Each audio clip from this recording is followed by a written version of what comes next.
はい、皆さん、こんにちは。ミカです。今日もポッドキャストを聞いてくださってありがとうございます。今日はポッドキャストで少し社会学に関する話をしたいと思います。まだまだ勉強中なんですけども、社会について考えることが本当に面白いなと感じています。しかし、うまく話せないところもあるかもしれませんが、自分なりの考えを素直にお話ししたいと思います。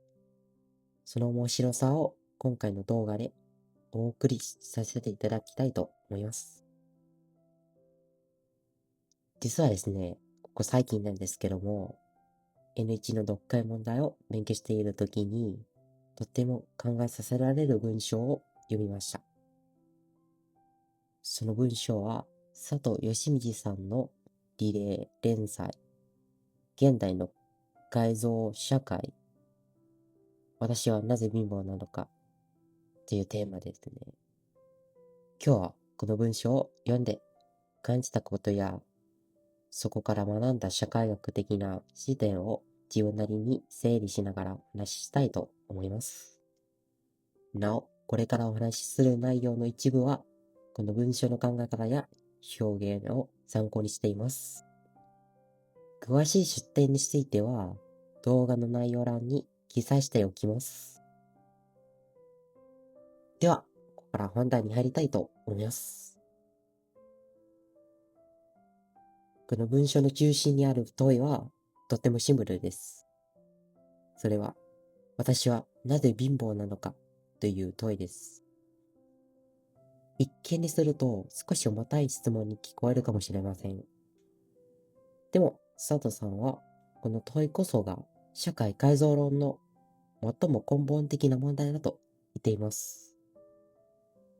なぜなら、お金持ちの人はあんまり自分はなぜお金持ちなのかとは考えないからです。一方で、生活に苦しんでいる人ほどこんな疑問を抱きます。なぜ自分の生活はこんなに苦しいのか？なぜ自分は貧乏なのか？この問いにどう答えるのか？そして、できることなら、その苦しさを少しでも軽くするにはどうすればいいのか？それこそが社会改造論の基本的な課題だと佐藤さんは述べています。この問いを読んだとき、正直に言うと、私は少しドキッとしました。なぜなら、私は留学生として日本で生活しながら大学に進学することと、将来どんな仕事に就けるのかについて日々考えているからです。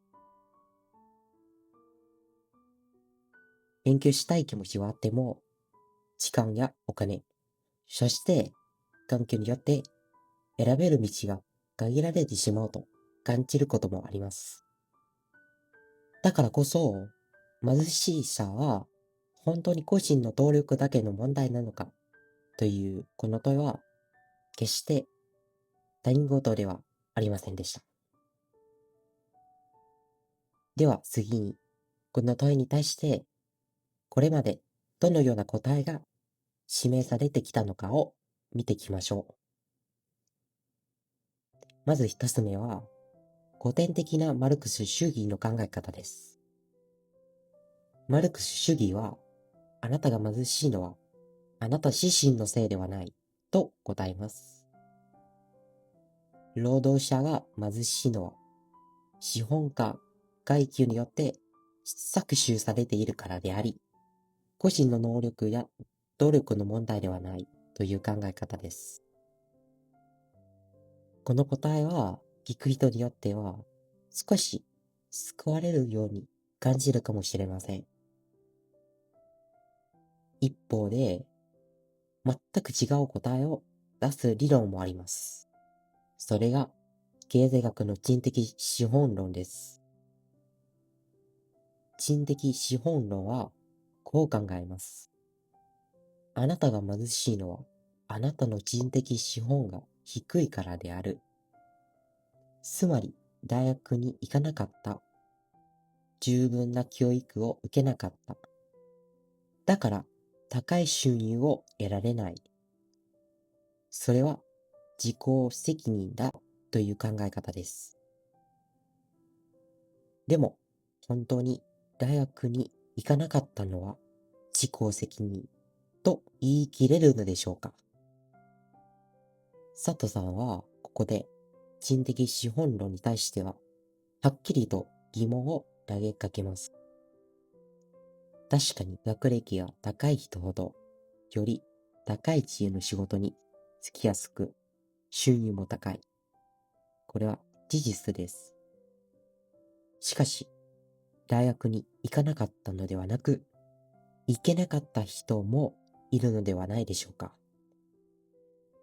大学へ進学するには授業料だけでは入試のための塾や予備校の費用、そしてもし高校卒業後すぐに働いていれば得られたはずの収入、いわゆる機会費用もあります。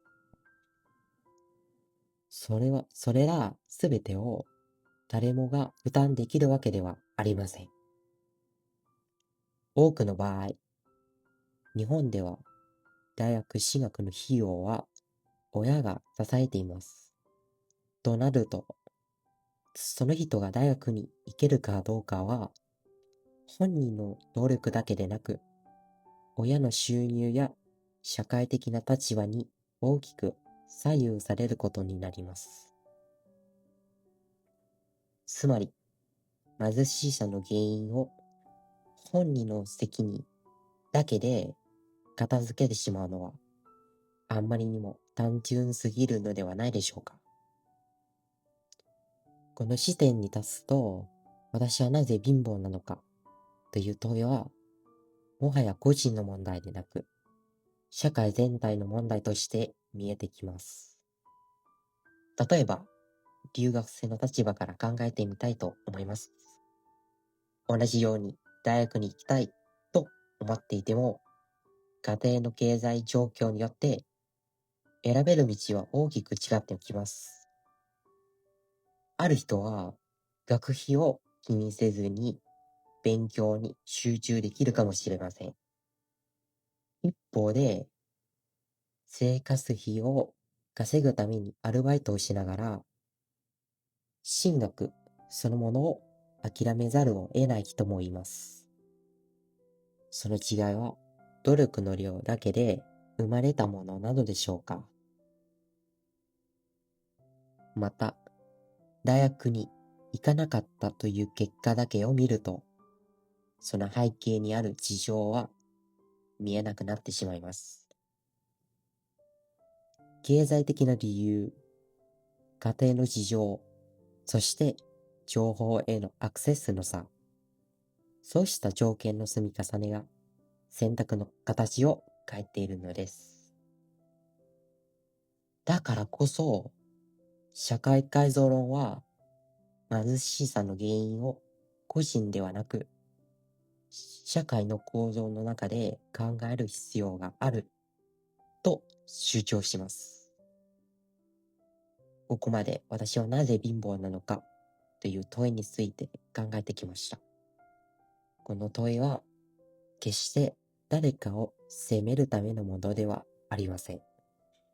むしろ、なぜそうなってしまうのか、私たちはどんな社会の中で生きているのかと考えるための問いだと思います。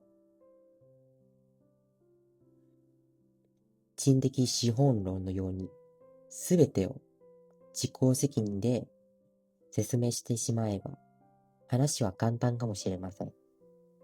でも、社会改造論の視点に立つと、見えてくるものがあります。それは、労力だけでは越えられない壁が確かに存在しているという現実です。私自身、留学生として生活する中で努力すれば何とかなると思いたい気持ちもあります。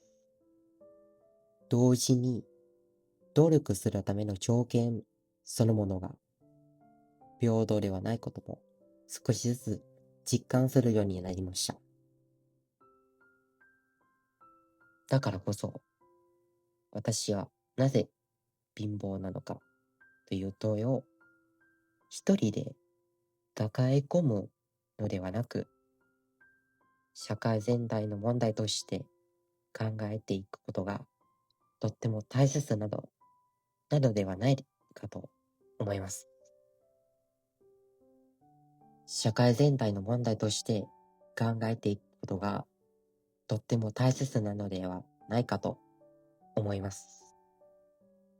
このポッドキャストが皆さんにとって自分自身や社会について少し立ち止まって考えるきっかけになればとっても嬉しいです。最後まで聞いてくださってありがとうございます。また次回のポッドキャストでお会いしましょう。